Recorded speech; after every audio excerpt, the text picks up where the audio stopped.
दुनिया में गरीब और धनी दो किस्म के लोग रहते हैं। अमीर होने का कभी घमंड नहीं करना चाहिए और कभी किसी गरीब इंसान को मजाक भी नहीं बनाना चाहिए, क्योंकि समय सभी का अपना अपना आता है। आज मैं एक भाई और बहन की अमीर और गरीब की कहानी बताऊंगी। एक गांव में एक गरीब किसान रहता था। उसका एक बेटा और एक बेटी थी। किसान अपने बेटा का विवाह करके कुछ साल के बाद अपनी बेटी का भी विवाह एक अमीर घर में कर देता है। लेकिन बेटी बहुत अमीर घर में गई। उसके घर में नौकर चाकर काम करते थे।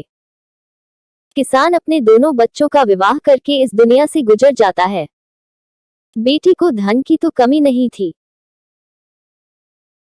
लेकिन वही भाई बहुत गरीब था। क्योंकि बापू गरीब तो बेटा भी गरीब ही था। किसी तरह खेती मेहनत मजदूरी करके अपने परिवार का पालन पोषण करता था। उसकी पत्नी गरीब होने पर भी भगवान से कोई शिकायत नहीं करती थी। वह थोड़े में ही गुजारा कर लेती और अपने परिवार के साथ खुशी से रहती थी। वही उसके पति की बहन धन ज्यादा होने के कारण बहुत घमंडी बन चुकी थी। वह अपने भाई की गरीबी के कारण उनसे कोई रिश्ता नहीं रखना चाहती थी।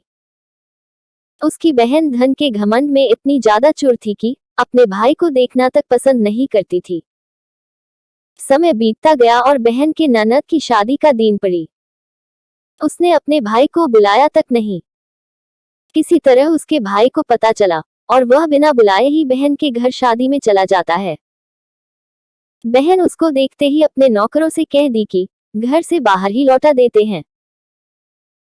भाई इतना दूर से गया था तो उसको भूखा प्यासा रोते हुए वापस लौटने पड़ रहा था।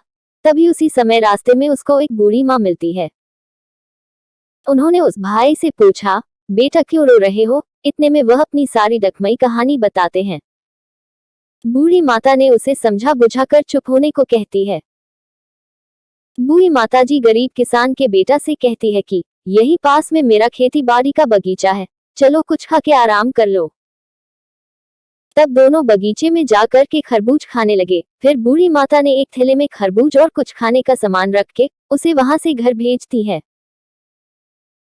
दुखी भाई घर पहुंचने के बाद बच्चे सब अपने पिता के आगे पीछे घूमने लगे। उसकी पत्नी अंदर से पानी लेकर आती है और तुरंत थैला हाथ से लेकर देखने लगती है कि मेरी ननद क्या भिजवा दी है। बेचारा भाई दुखी में था तो वहां से चला जाता है। उसकी पत्नी जैसे ही उस खरबूज को काटती है खाने के लिए, उसमें बीज की जगह हीरे मोती चमक रहे होते हैं। वह बहुत खुश होती है देखकर। फिर अपने पति के पास जाकर कहती है कि दीदी को हमारी गरीबी देखा नहीं गया, इसीलिए इतने सारे धन दी हैं। बेचारा किसान भाई सोच में पड़ जाता है और किसी से कुछ कहता नहीं है, कुछ नहीं बताता। अब बेचारा भाई भी बहुत धनी और पैसे वाला हो गया। भाई के अमीर होने की खबर धन के घमंड में चूर रहने वाली बहन को पता चला और वह बिन बुलाए अपने मायके यानी भाई के घर आती है।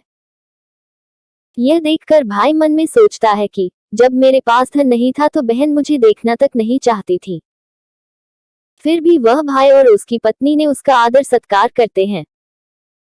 कुछ दिन के बाद बहन को ससुराल से बुलावा आया। उसके भाई और भाभी अच्छे कपड़े मिठाई कुछ उपहार देकर विदा किया। इतना सब देखकर उसकी बहन के आंखों में आंसू आ जाते हैं।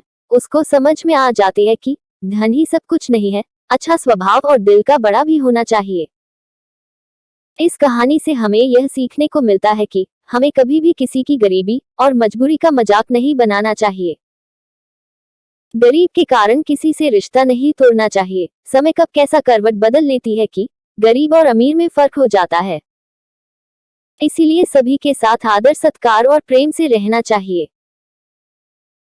दोस्त इसी तरह की शिक्षाप्रद, मजेदार, रोमांचक और हास्यप्रद कहानियां पढ़ना या सुनना चाहते हैं तो हमारे इस स्टोरी वीडियो चैनल को सब्सक्राइब करे रहें और मजेदार कहानियों का लुत्फ उठाते रहे। इस वीडियो के अंत तक बने रहने के लिए आपका बहुत बहुत धन्यवाद।